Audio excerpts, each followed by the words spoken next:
maximum time to Henry to present, we're going to ask that you take a piece of cake when you leave, like a wedding. So it'll be out there on plates, and you can just take it along with you. So I'd like to welcome you all. On behalf of myself and Henry Brown, we have been coordinating this series for 10 years. And also on behalf of the other endowed chairs, there are 4 other endowed chairs in the school. Mary Walsh, who is here, where's Mary? I saw her in the back, who is the Daniel Kearns Professor in Urban Education and Innovative Leadership. Andy Hargreaves, who is here. Andy, who is the Thomas Moore Brennan Chair. And I believe the other 2 are not here, but Janet Helms is the Augustus Long Professor, and A.J. Franklin is the Honorable David S. Nelson Professional Chair, and I am the Johnny Coughlin Chair. So on behalf of all of those people, we want to welcome you. Exactly 10 years ago, shortly after Henry came to Boston College, I don't know how we got you to do this so early on, he and I were talking. It was naive. The voice of God. Henry and I were talking about, well, what do endowed chairs really do, and do they make a contribution to the school? And it's quite a wonderful honor. Is there some way we could give back? And we decided that one thing we would try to do would be to have this colloquium series, which would invite students and faculty from across all departments, and sometimes from outside the school, to come together and hear about important issues related to education and applied psychology. The first year, we had 7 endowed chairs then, including our good colleague Phil Alcock, who has since retired. So the very first year, all 7 of us each gave a colloquium, which was a lot of colloquia and quite a lot of work. We never did that again. But over the years, we've done different things. We've had topics where 2 or 3 chairs took a different perspective on an important topic. We've had years where people planned panel discussions. We've had years where we had a discussant following remarks. We've had sort of pro and con type of situations. So over the years, we've included lots of people speaking, discussing, commenting who weren't endowed chairs, who are our colleagues from various departments, etc. So this year, because of the 10th anniversary, we went back to the idea of each of the 6 endowed chairs giving a presentation. Some of us will do that in conjunction with our colleagues or research team members.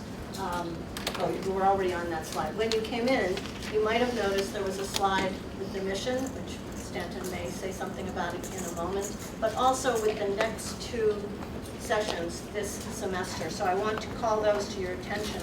On November 1st, Mary Walsh will speak on whole child approaches in education, research, and best practices. That's November 1st. And on November, with her colleagues from the City Connects team. And on November 29th, the topic is relocating teacher preparation, new graduate schools of education and their implications. And I'll be presenting with my research team colleagues Andrew Miller and Molly Cummings-Carney. With that said, and since we're running late, I want to introduce Stanton Worthen, the new dean of the Lynch School of Education. He's going to say a few words of welcome. And we want to say thank you to him for agreeing to continue to fund the Endowed Chairs Colloquium series. It's a modest event. We give you lunch and we have some posters. That's sort of the extent of the funding, but we are very grateful for it. So welcome, and Stanton Worthen.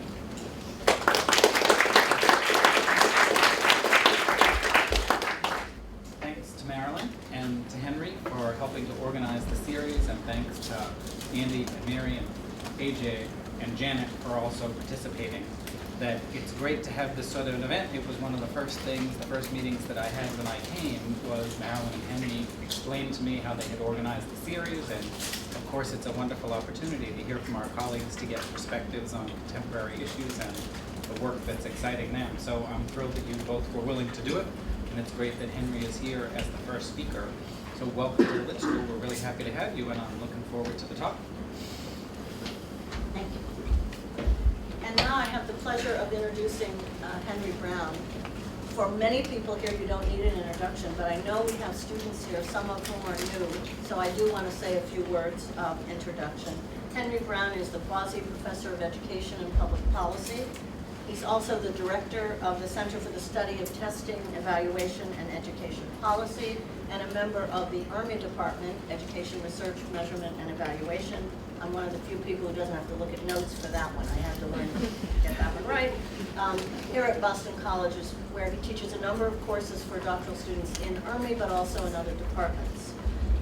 He holds a PhD in mathematical statistics, as if statistics weren't intimidating enough. We have mathematical statistics from Stanford.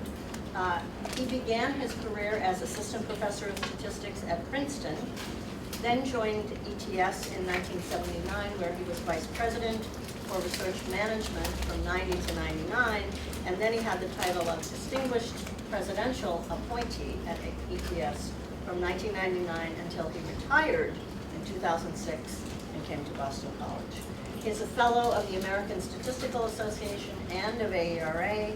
He's a co-recipient of the '86 Palmer O. Johnson Award, very prestigious AERA award, and a co-recipient of NCME's 1999 award for outstanding technical contribution to the field of ed measurement. His interests include school and teacher accountability, the role of testing in policy, the analysis of large-scale survey data, and social policies relating to educational opportunity. He's going to speak today with this title, How Long is the Shadow? The Relationships of Parental Education to Adult Labor Market Outcomes results from, do we say, PIAC? PIAC, which has a very long acronym, but I'm sure he'll explain. So, Henry, thank you for your patience with the hearing.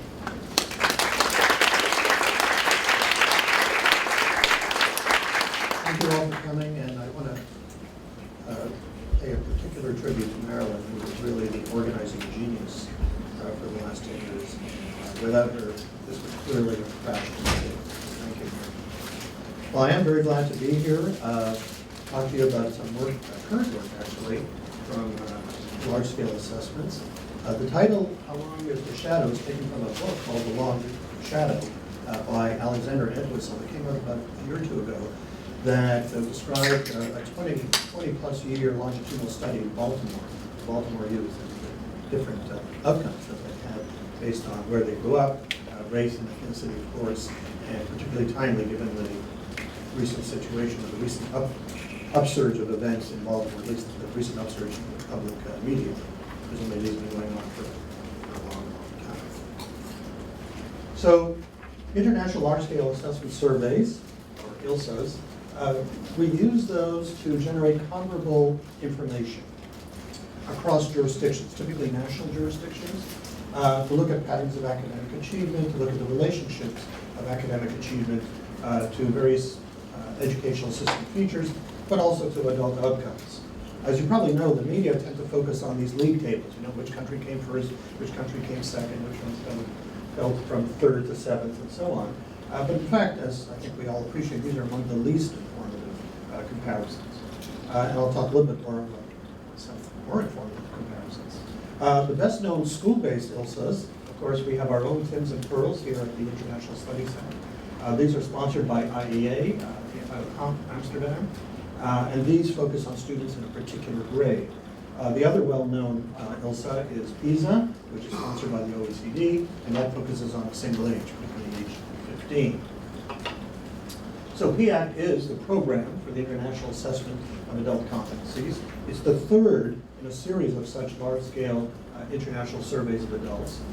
It differs from the school-based surveys because adults are not in schools. We can't get them in school. So we have to go to their houses and find them. This makes it very, very expensive. PIAC, the current version, PIAC, is computer delivered, unlike the previous two, though there was a paper and pencil option that was taken up by different proportions of adults in different countries. What makes PIAC very important for policy is that it does provide direct measures of three cognitive skills, namely literacy, numeracy, and new to PIAC, problem solving in technology-rich environments, which we all participate in as we try to figure out why our computer failed. Unfortunately, we usually don't solve that problem. But also PIAC has extensive background questionnaires which provide information, demographics, family characteristics, work experience, cognitive demands at work, training, labor market outcomes. So it's a very rich database. So here's an example of what we might think of as the typical, slightly typical league table. Here is a listing of countries from the highest scores to the lowest scores on numeracy.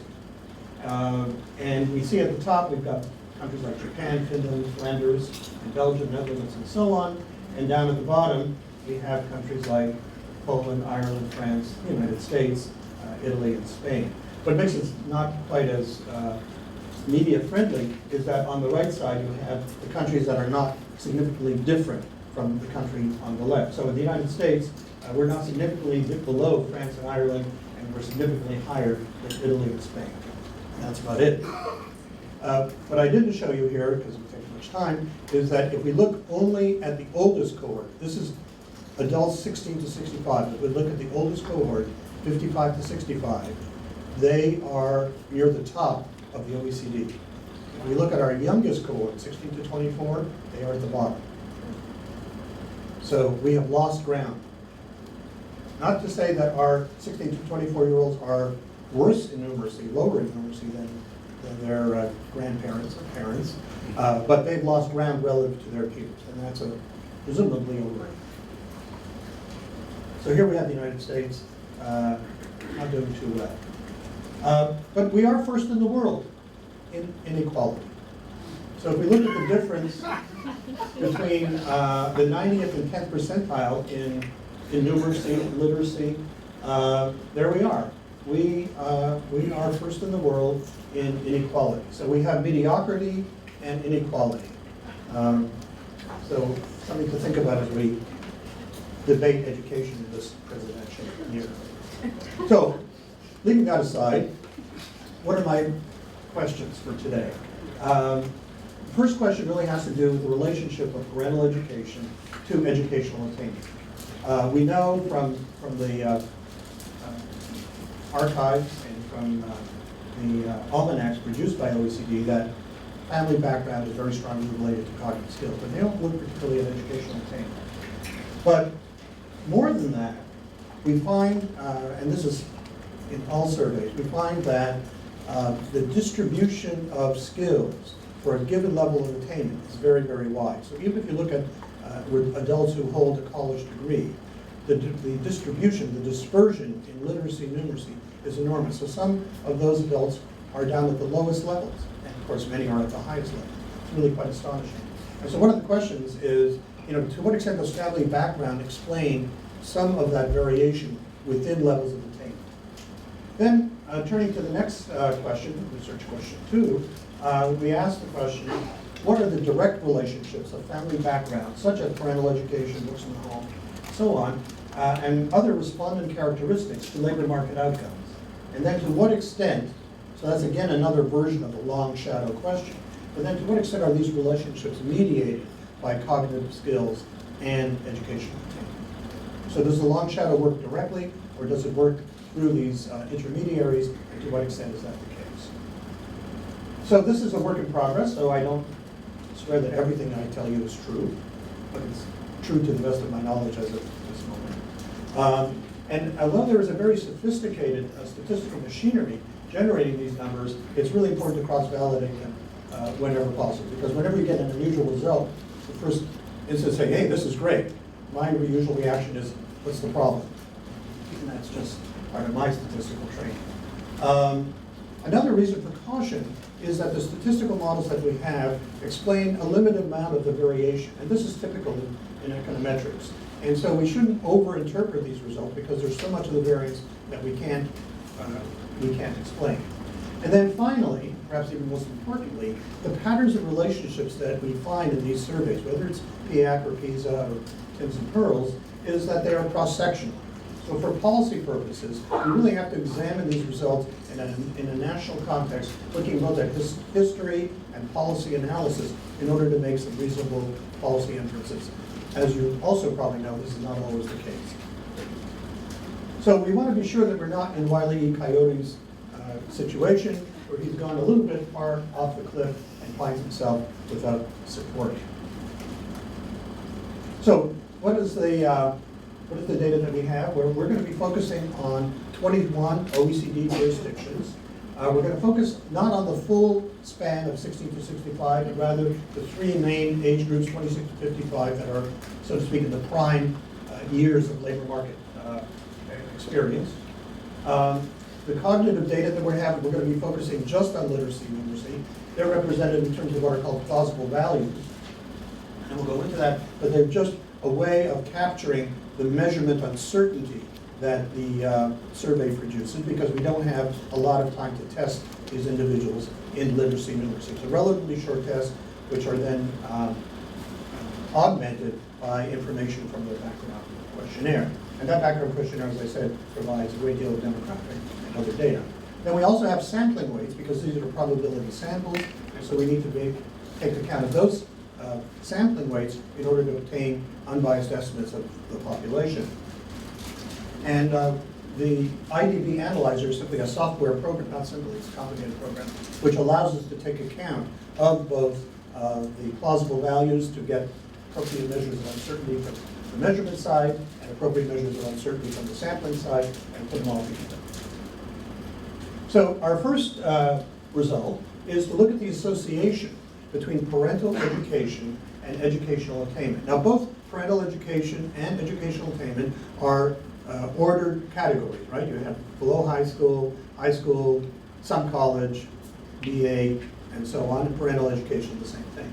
So we use something called a gamma coefficient, which is designed to handle the patterns of association between ordered categories.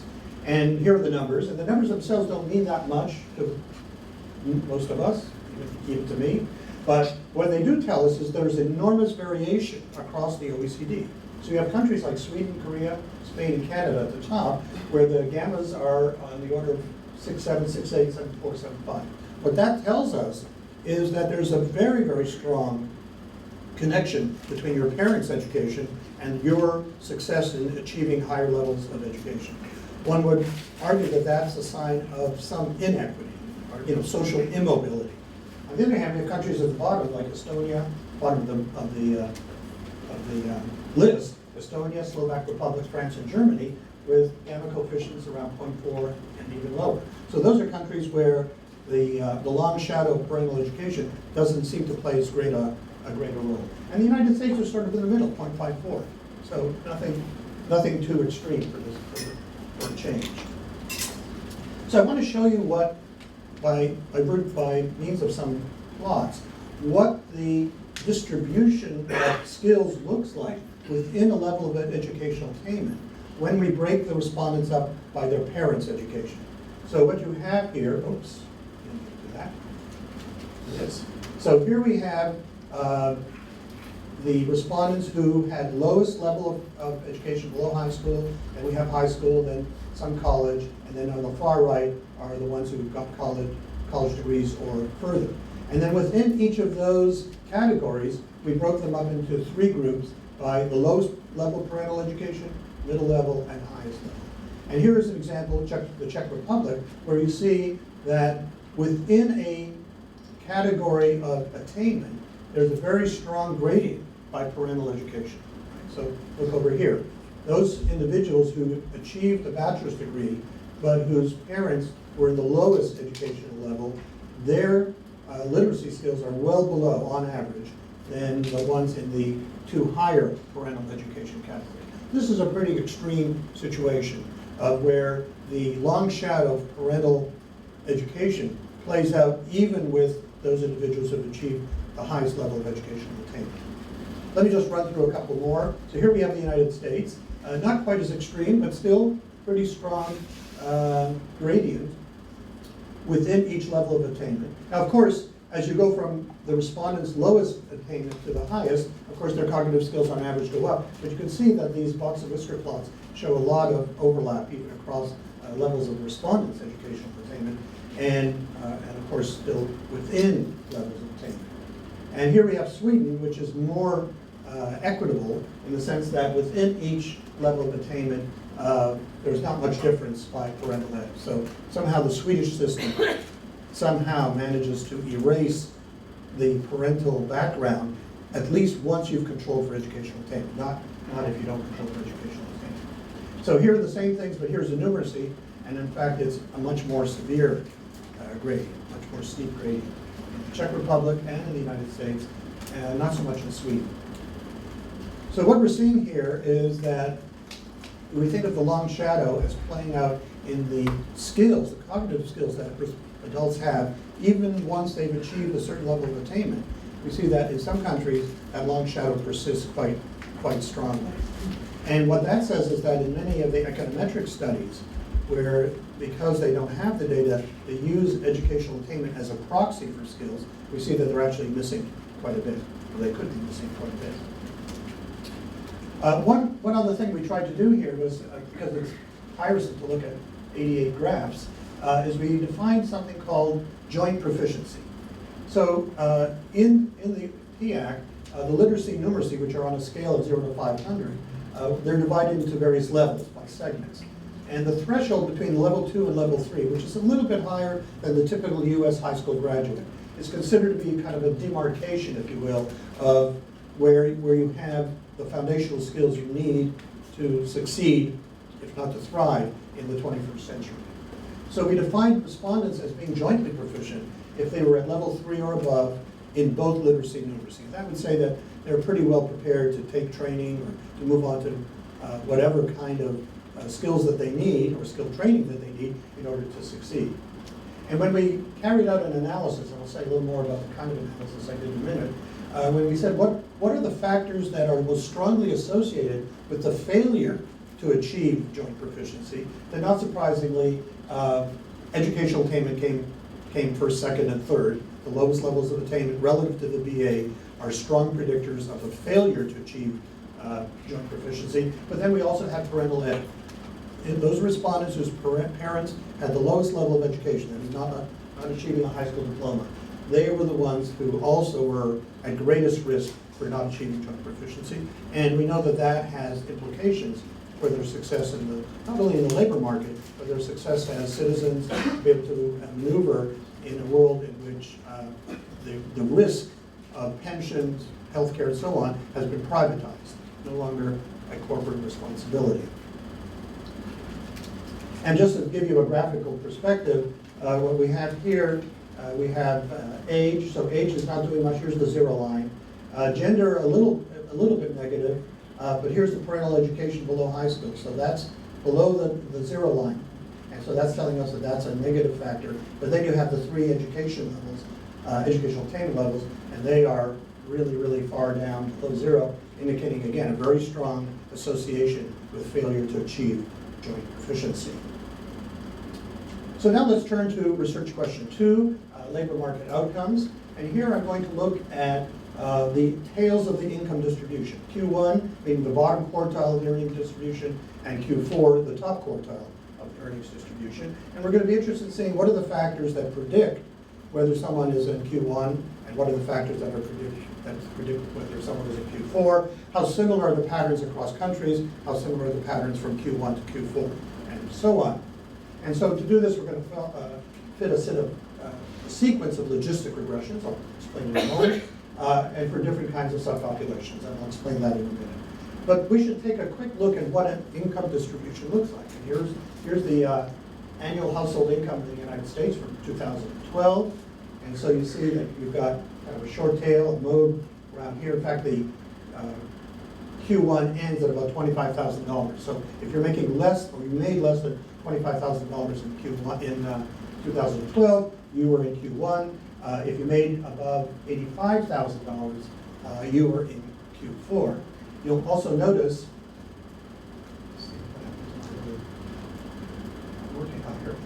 you notice that these 2 boxes at the end, it's not like there was this blip. What they did is they ran out of space. And so everything above 200,000 was bunched together in these 2 boxes. And so if you continued with the same $5,000 bins all the way out in order to capture all the annual incomes up to, say, 10, 20 million, we would go through Stanton's office, through the service lot, and then into Higgins. So that's a pretty long tail. If we looked at wealth, by the way, the tail is even longer. We would be going past the library, maybe into the Jesuit home. Okay. All right, enough Marxist talk, let's go on. So I've tried to keep the technical side at a minimum, but we do need a little bit of discussion about odds ratio. So those of you who've took at some point a course in probability theory would have seen this.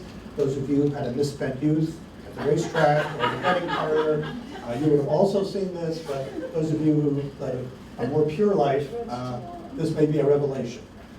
So if we think about the probability of an event is, for example, falling in the top quartile, and then if P is the probability it happens, then the ratio of P to its complement, 1 minus P, we call that the odds of the event. So if P is a fifth, 1 minus P is 4/5, and the odds are then 1/4. And if P is a third, 1 minus P is then 2/3, the odds are 1 to 2, 1 to 2 against. And if we have two individuals, each with their own little p's, then their ratio is clearly the odds ratio.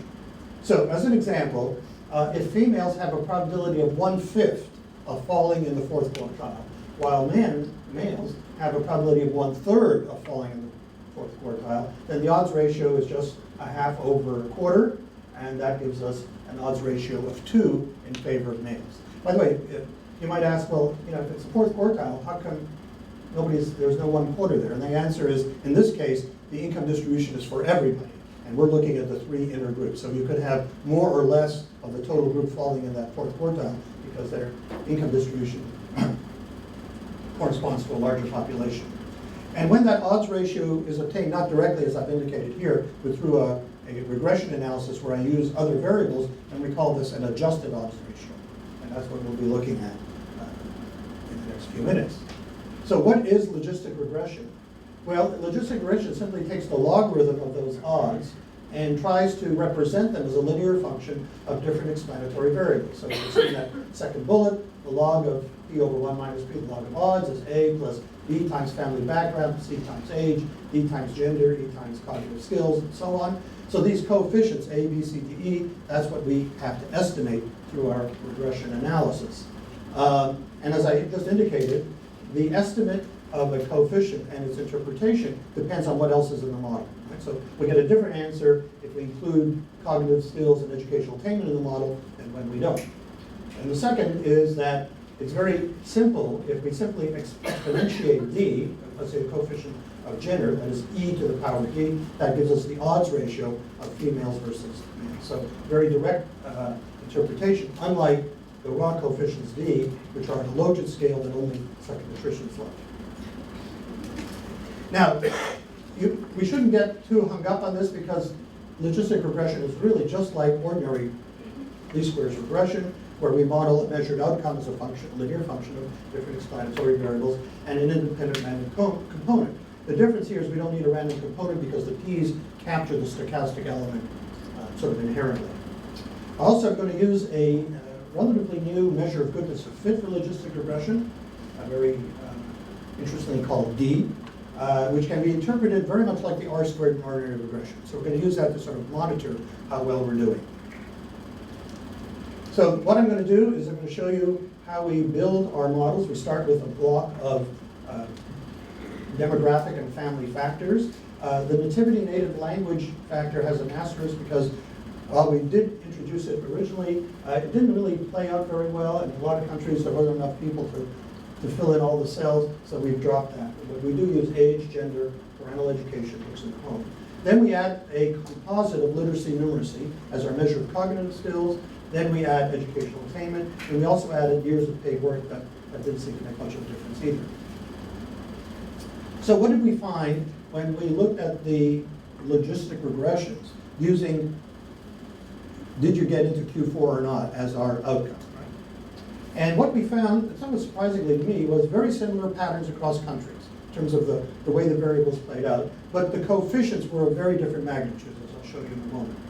The median measure of goodness fit was about a quarter, which says, roughly speaking, that we were able to explain a little less than a quarter of the total variance in the outcome, which doesn't sound like a lot, but is actually pretty good in these kind of econometric studies.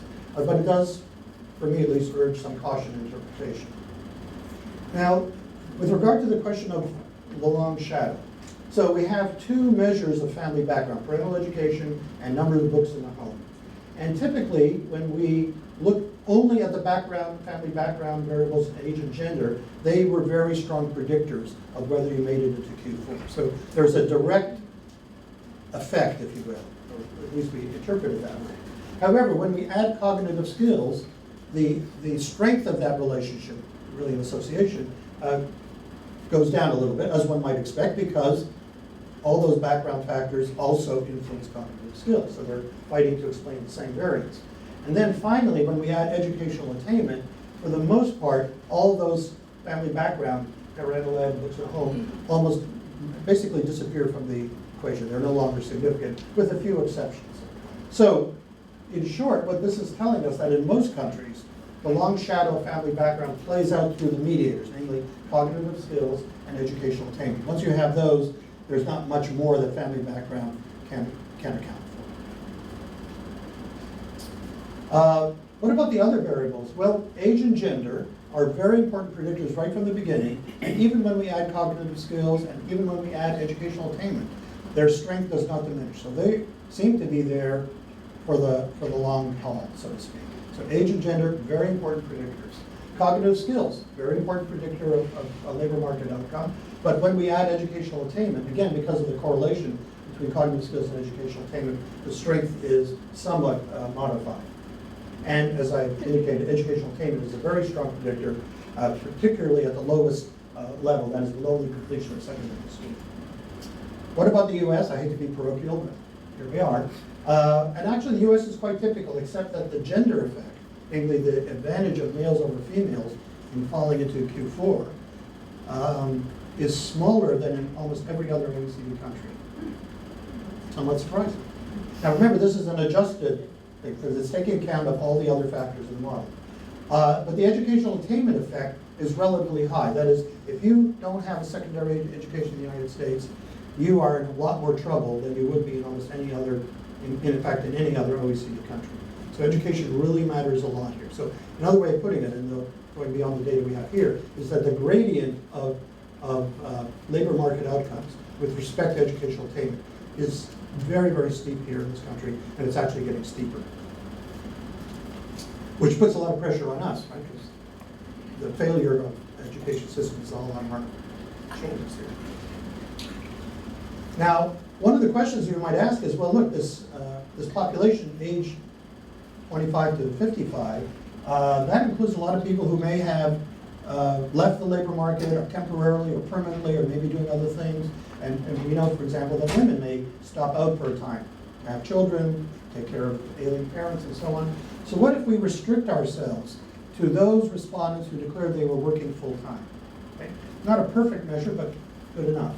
And what we see, again, not surprisingly, is a reduction in the so-called gender gap. That is, those odds ratios against females come down. Not so much in the countries you see here on the left, Czech Republic, Estonia, Finland, Italy, Korea, Poland, the Slovak Republic, and US, but moderately and even some very substantial reductions in Austria, Belgium, Germany, Ireland, Japan, Netherlands, and the UK. UK is actually just England and Wales in this example. So what we're seeing is that when we take account of some of the, if you will, the auxiliary information we have available, we get a somewhat different perspective on this female disadvantage or male advantage in falling into the top quartile. Or maybe we should talk about falling into the quartile, striving to reach, achieving the quartile. So here are, here's an example of the, it kind of gives you a graphical picture of the relative importance of gender and education in terms of the prediction of who falls into Q4. And this is, again, just for the full-time workers. And so what you see on the vertical axis, this one here, is the advantage of males over females in reaching Q4. And on the horizontal axis, you have the advantage of those who have the highest level of education versus the lowest. And you can see that in most countries, there we go. In most countries, you see the education advantage is much greater than the gender advantage, but the gender advantage is by no means trivial. And some countries, it's actually higher. Those countries above the diagonal line are ones where the gender is more important than the educational attainment. And out here you have the United States, way out at 21 or something like that. So that's saying here, again, re-emphasizing one point I made earlier, which is the United States is kind of an outlier in terms of how important educational attainment is, particularly falling into the lowest level of attainment in terms of labor market outcomes, as measured by earnings at least. Now, since we got such large differences between males and females, it was natural to say, well, what if we separate them? What if we look at females alone, males alone? Do we get a different picture? And the answer is, for the most part, not so much. And I have some examples where, as we break it up into males and females, in some countries, cognitive skills are a little bit stronger for males, maybe in others stronger for females. Attainment, the lowest level, somewhat stronger. But overall, there's not that much difference. So it's saying what we're finding in the larger group holds down as we move into more and more refined analyses, that the male-female difference is not only strong, but that the contributions of other factors are relatively insensitive to gender, relatively insensitive to gender. Now let's turn our attention to Q1. Again, Q1 is the lowest quartile, below $25,000 in 2012 dollars. And again, we find very similar patterns across countries, but again, with coefficients of very different magnitudes. But this time, our median D is about a 12, about 7 or 8%. So we're saying we're explaining very little of the variance in Q1. That is, the variables we have available to us don't really tell us very strongly who's going to fall in Q1 and who not. So quite a different story than what we found for Q4. Now, at the same time, the variables that we've been looking at, parental ed, books in the home, again, the same pattern. They're typically strong when they're the only ones in the model, somewhat reduced when we add cognitive skills, further reduced when we add educational attainment, but the reduction is not as strong as it was in Q4. Similarly with cognitive skills, again, age and educational attainment generally is significant, but not as strongly as in Q4.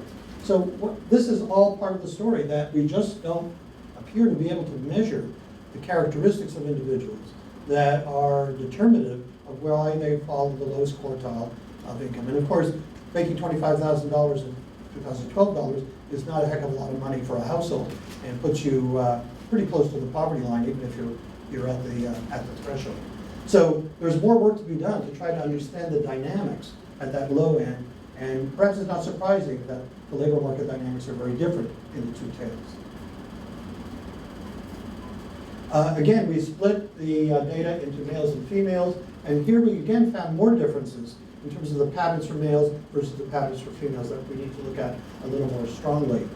For the US, again, gender is significant, but relatively low compared to other OECD countries. Cognitive skills, not significant. Age, not significant. Educational attainment, significant. So, for the United States, it's not clear what we should be measuring in order to try to get a better sense of what puts people in the lowest quartile of income.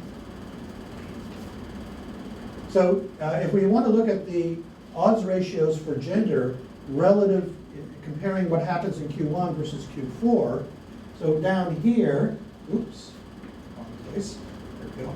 So what I have here is the male advantage in Q4, that is the odds ratio in favor of males falling in Q4, and what I have on the vertical axis is the female disadvantage, that is the odds ratio in favor of females falling in Q1, which of course is not a good thing. And most countries fall pretty much along the diagonal, which says that the Q1 and Q4 patterns are about the same, but we have some countries that are a little bit different. Now here we have Japan, which is an outlier in every sense, with a very, very strong gender disadvantage, both in Q1 and Q4, but even stronger in Q1. Somewhat surprisingly, we have the Netherlands, very strong male advantage for Q4, and a pretty strong one in Q1. So again, this is to me a little bit surprising. I'm not as surprised about Japan, but Netherlands a little bit surprising, and that again will require some further consideration of context and history to kind of get a sense of where this is coming from. But what is, to me, particularly striking is that these odds ratios for most of the countries are on the order of somewhere between 3 and 6, which is not trivial. And these are adjusted odds ratios. That is, these are after taking account of all the other family background variables, taking account of cognitive skills, taking account of educational attainment. So clearly there's interesting stuff going on in the labor market. So, what are conclusions? One is that in most OECD countries, and essentially all the OECD countries, we do find that parental education is strongly associated with educational attainment and with cognitive skills directly, and even when we control for educational attainment. So there is a kind of long shadow playing out here. In labor markets, we find again that the patterns in the fitted models are qualitative similar across countries, but the magnitudes of these coefficients vary substantially. As we just saw, the odds ratios in favor of males falling in Q4 and the odds ratios in favor of females falling in Q1 were very, very high, relatively speaking, 3, 6, going up to 7 or 8, which is really pretty strong odds. And so what we also have found is that the labor market dynamics appear to be quite different in the two tails. And that represents, to me, a kind of a conundrum in terms of what's really going on. But it also suggests that the standard econometric models, now the econometricians like to take log of wages. Now remember that income distribution has a very long tail. So the economists take the logarithm to bring that right tail in and spread the left tail out. Sounds like the beginning of a dance, right? But it assumes that there's a similar pattern operating right across the income distribution. These results suggest that that assumption may not be tenable, and moreover, simply trying to deal with it in terms of the usual interactions and so on won't deal with the problem. So I haven't played this out with my econometrician friends yet, but we'll see what happens. So what are some questions that we can ask? Well, I think that for me the most interesting question is, to what extent can these gender gaps that we've uncovered, to what extent can they be explained by occupational choice? And in fact, PIAC does have information on occupation of the respondent. I think it's done in about 10 different sectors. And so what we haven't done yet, but we'll do shortly, I hope, is to introduce those occupational categories into our model and see to what extent and in which countries adding those explanatory variables captures more, hopefully a great deal more, of the unexplained variance that we have left over. Now, I put the word explain in quotes here because we can't, even if those occupational choices account for 60 or 70% of the unexplained variance, that doesn't mean that we don't have a problem in our society or other OECD countries, because we have to then ask, well, what are the determinants of occupational choice? You know, is it just attainment and specialization, you know, what courses you majored in? Is it personal preferences? We know from the labor market literature that women more than men value flexibility in schedules, that they recognize that in the business world there are typically more severe penalties for stopping out than there are in, say, education or in other nonprofit kinds of activities. So there are all those kinds of considerations that play out that may, in fact, quote, explain why it's harder for women to make it into Q4 than men, even when we control for age and cognitive skills. And of course, we can't exclude the possibility that there is bias in some, if not all, labor markets. But it seems to me that this is where the kind of analysis we do with large-scale assessments really gets interesting, because these analyses, at least to me, don't explain anything. They raise issues which need to be explained by more thorough substantive considerations. But without the analysis, we wouldn't know necessarily where to look.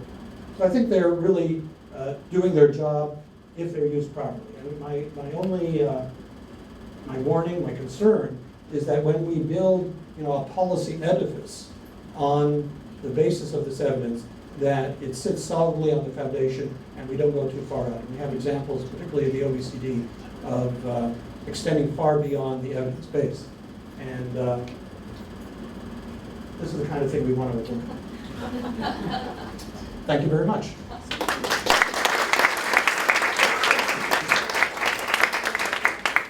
Well, I kind of raced through that, but we now have time for questions. So, shoot. You mentioned at the end there that looking at particular kinds of occupations is an important next step. And when I look at the income distribution and try and conceptualize like what kinds of jobs fall into each quartile, it's quite difficult for me. Could you sort of gloss, for example, what kind of jobs would put you in the Q1 for income distribution versus Q4? Are we talking service, manufacturing, IT, high tech? Yeah, I don't have particular expertise in that thing. I'm hoping to develop it in the next few weeks with my assistants.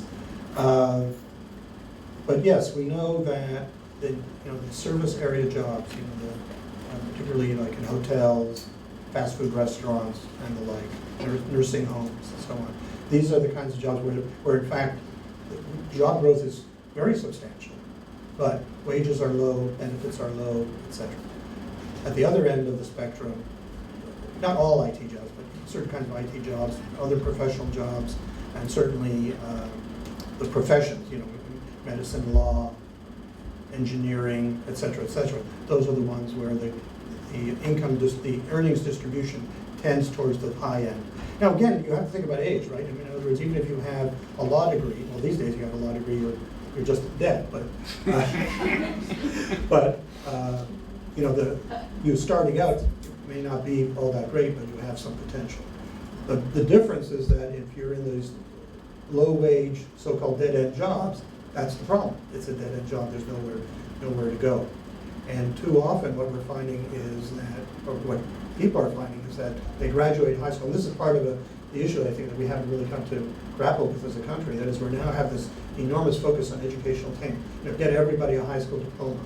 But what does a high school diploma mean? It means many, many different things. And we can see that even a college degree means many, many different things with cognitive skills at the low end, not that rare, even among college graduates. And certainly if we look at high school graduates, the cognitive distribution goes from the lowest level to almost the highest level.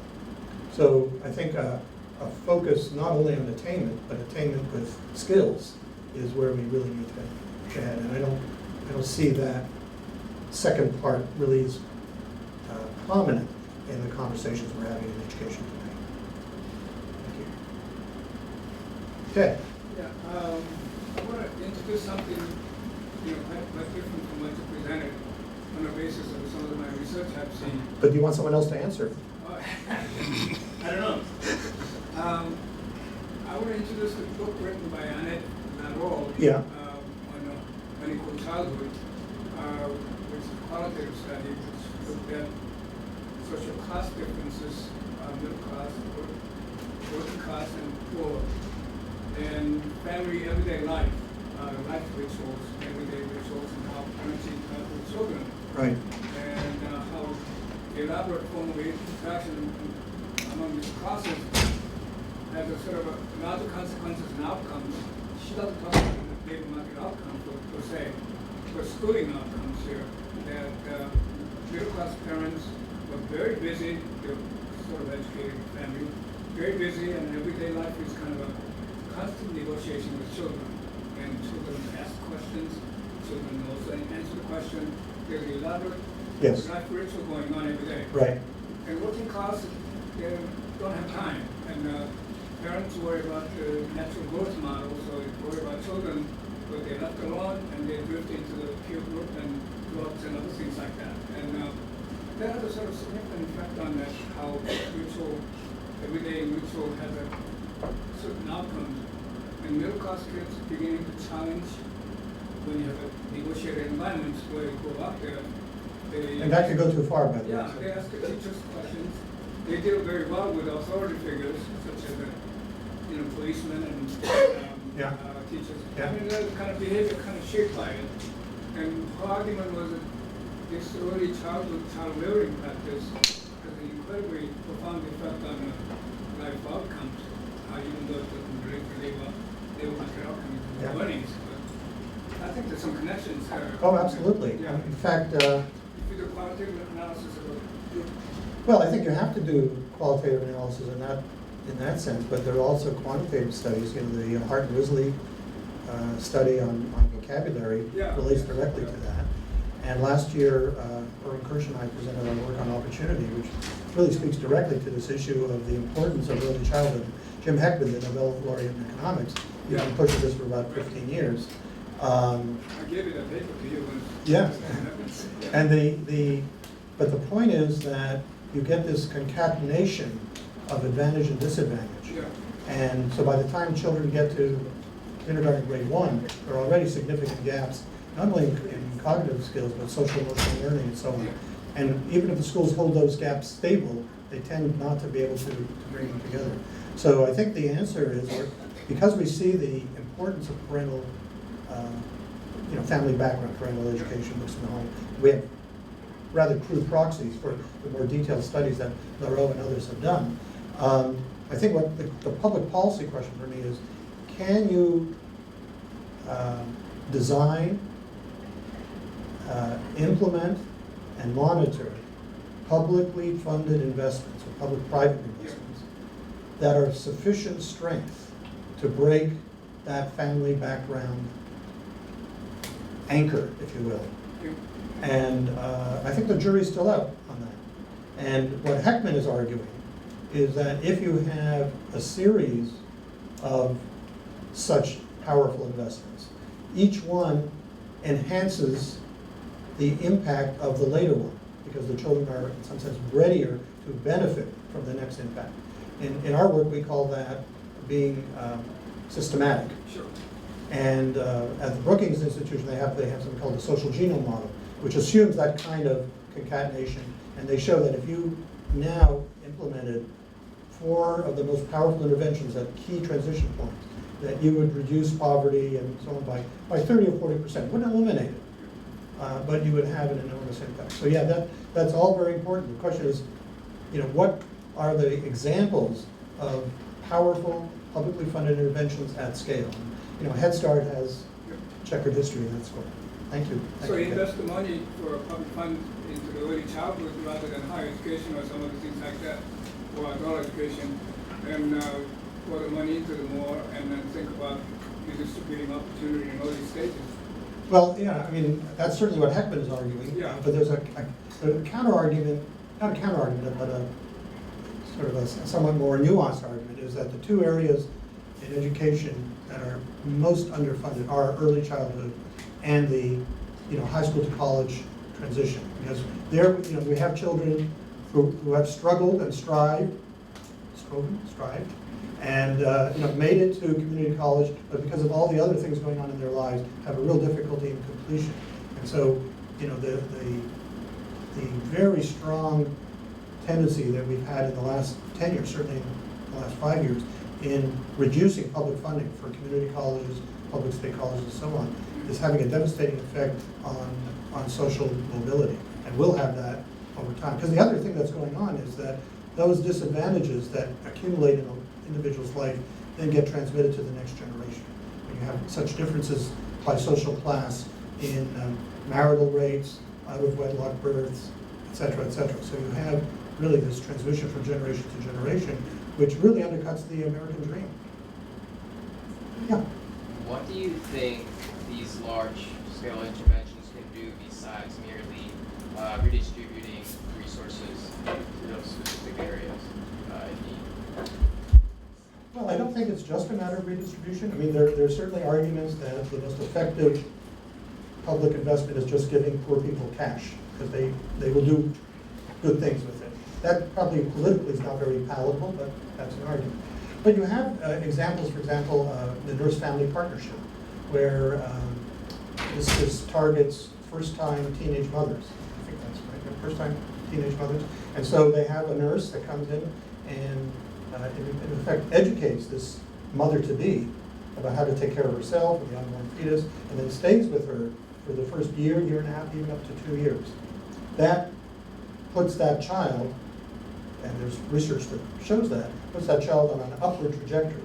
The question is, if we don't support that child with an early, effective early Head Start and then good pre-K, then the early gains may in fact be attenuated. And in fact, we see that often enough, that even very powerful interventions, if they're not further supported later on in life, the impact, early impact is attenuated over 2, 3, 4 years. So the major focus is capacity building. That's one way of thinking about it. Excellent Yes. presentation, thank you. You're welcome. Thank you for the compliment. I was surprised with the finding that educational attainment had such a big impact in the U.S. compared to other countries? Does it have to do with the range? Like, how come in the U.S. educational attainment seems to be more important than in other countries?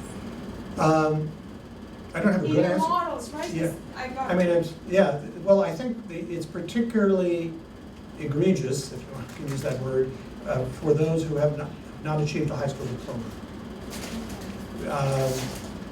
The other lower levels of attainment are also problematic, but the gap in the where the United States really stands out is for those who are at the least or lowest levels of attainment. Now, why that is, I think it's just because in our country, this country, we just have a very competitive labor market, and we have employers have much more discretion about hiring and firing and so on than they do in most of the OECD countries.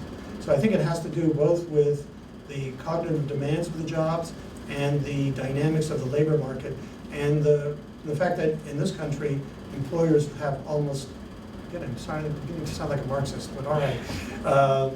And my Marxist friend is just gone. The employers hold most of the cards. That's not the case. You look at France, you look at Germany, you look at even Japan. You have much stronger unions, much stronger worker protections. And I think that, in part, explains why our gradient is so steep compared to other countries. Yeah. All the way in the back. So I appreciate your presentation. And since you're looking at adults, what I think you could argue is that in some cases you're looking at adults who were educated under authoritarian regimes or communist regimes in Eastern Some cases, yeah. And in a way you're looking at the outcomes of that type of education. Has there been any discussion about children or grandchildren of these individuals who are growing up in more democratic societies or struggling with what that means? Hungary, for instance, hasn't quite figured that out, and so they're still trying to figure out who they are as a country. How that is impacting what they know, how they learn, and how they work, and what maybe there's a lot of projection there, which is of course risky as your illustration right now shows. But these are, to me, countries in transition. You're kind of seeing that in where they are. Right. I think that's a great point. It's goes well beyond the scope of what I'm trying to do right now, but I think it's a very important point, and I think it would be interesting, and some people have done that, that is trying to somehow link the results that we see in PIAC with the children, so using TIMS and PEARLS or PISA to sort of see whether or not somehow the patterns, whether the patterns have repeated themselves, or whether this transition from communist orthodoxy to some kind of semi-democratic society, what that's done to the education system. Now, for example, in Poland has made, over the last 10 or 15 years, quite considerable progress in education. They've invested a great deal, and their PISA scores, I'm not sure about TIMS and PEARLS, but their PISA scores have really gone up, and they're held as a light unto the nations. Exactly what they have done beyond the sort of investment and really prioritizing education, I'm not sure. So here's an example of a country that did make a relatively successful transition from the communist period to the democratic period. Same thing with the Czech Republic, now the Czech Republic. Not so sure about the Slovak Republic. I think you're right, Hungary is kind of not clear where they're going. And Russia, unfortunately, it's impossible to get trustworthy data from Russia. Maybe that's not a surprise. So it'd be nice to get really good data, but it's very hard for various reasons. But that's a really good question, worth exploring. Thank you. David. I wonder if you've considered, or if it's even possible to account for vocational education across the different countries in terms of relationship between, just having a high school degree and your likelihood of going into Q4, because I know, in a qualitative sense, a high school education in one country might be different than another country. I know, for example, in Germany, if you go to high school and you might come out with more of vocational education skills that permit you to go into the labor market. Sure. Well, Germany is always held up as an example of a country that has a really good apprenticeship system, vocational system. So I think that question will be not answered, at least addressed, when we bring in the different occupations and see to what extent the patterns differ between countries like Germany, Switzerland, and maybe some of the Scandinavian countries that have strong voc tech systems, and Netherlands is another country, versus countries like the United States that are playing around the edges, but not really taking it seriously. But that question is, to me, a perfect example of the kind of more deeper dive you have to do in order to take the statistical results and turn them into something that is meaningful for policy, as opposed to a curiosity, a league table of one sort or another. Thank you. One more question. Yeah, Diego. I was thinking that you are comparing countries with very different levels of inequality by analyzing the propensity in the lowest quartile countries. But they do adjust it for inequality. There are some inequalities. No, I'm not sure how I would do that and what purpose would serve. In other words, it might be interesting is to look at the relationship between some measure of inequality, like the one I showed, and some of these patterns to see whether or not, in fact, the differences in inequality across countries are related to some of the differences we've seen here. What that would tell us, I'm not sure, but yeah, that's actually kind of an interesting question to look at. The problem with all these suggestions is they make the end of this project further recede into the distance. But that's research for you. I want to close, but before I do that, I want to just acknowledge Xia Yi, Maria Baez Cruz, and Yiran Chen, who's not here anymore, for their great assistance. So thank you very much. And thank you all for your patience and your indulgence. And look forward to talking to you in the halls about ILSAs and other topics. Thank you.